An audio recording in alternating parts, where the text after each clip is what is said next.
अस्सलाम वालेकुम प्यारे व्यूवर्स, कैसे हैं आप सब। उम्मीद करती हूँ आप सब खैरियत से होंगे, खुश होंगे। मैं आपको आज की वीडियो में खुशामदीद कहती हूँ। मुझे कहते हैं मुझसे हिजाब। और मेरी आपसे गुजारिश है, मेरे चैनल को सब्सक्राइब करें और साथ ही मौजूद बेल आइकन को प्रेस करें ताकि मेरी हर आने वाली वीडियो आपको बर वक्त मिल सके।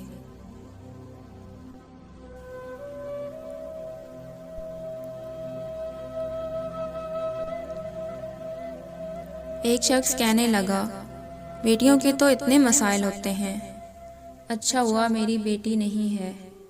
जवाब दिया गया, अल्लाह भी बेटी उसी को देता है जिसकी उसे पालने की औकात होती है।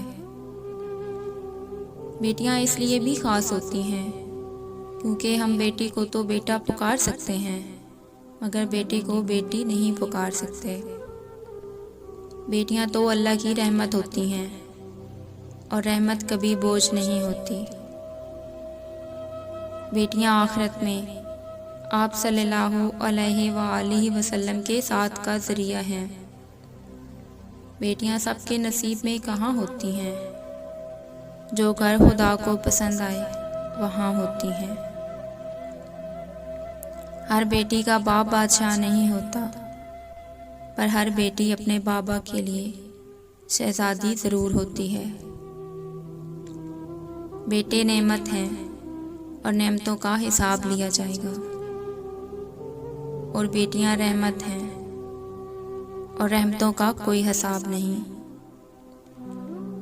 बेटी रहमत का दरवाज़ा है, बेटी बख्शिश का ज़रिया है, बेटी जहन्नम की ढाल है।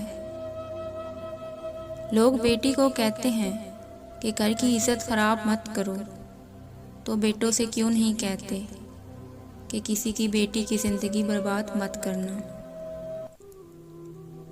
किसी की बेटी को इतनी ही तकलीफ़ दो जितनी अपनी बेटी के लिए सह सकते हो। बेटियों के अच्छे मुकद्दर से बढ़कर माँ बाप के लिए कोई खुशी नहीं होती। बेटियां तो फूलों की तरह होती हैं और ये फूल आपके घर की जीनत हैं। बेटियों का दुख समझना बड़ा ही मुश्किल है। इनके लिए तो उसी घर में जगह नहीं होती जहाँ वो पैदा होती हैं।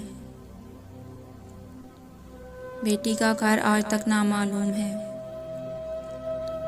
एक बेटी के लिए बहुत फ़ख्र की बात होती है जब कोई कहता है ये तो बिल्कुल अपने बाबा पे गई है। अब तो बेटे भी चले जाते हैं रुखसत होकर, सिर्फ बेटी को ही मेहमान ना समझा जाए। किस्मत का इख्तियार तो अल्लाह के पास है, बेटी गरीब की हो या अमीर की, अल्लाह सब के नसीब अच्छे करे, आमीन। प्यारे दोस्तों, अगर आपको वीडियो पसंद आए तो लाइक, कमेंट और शेयर ज़रूर कीजिएगा।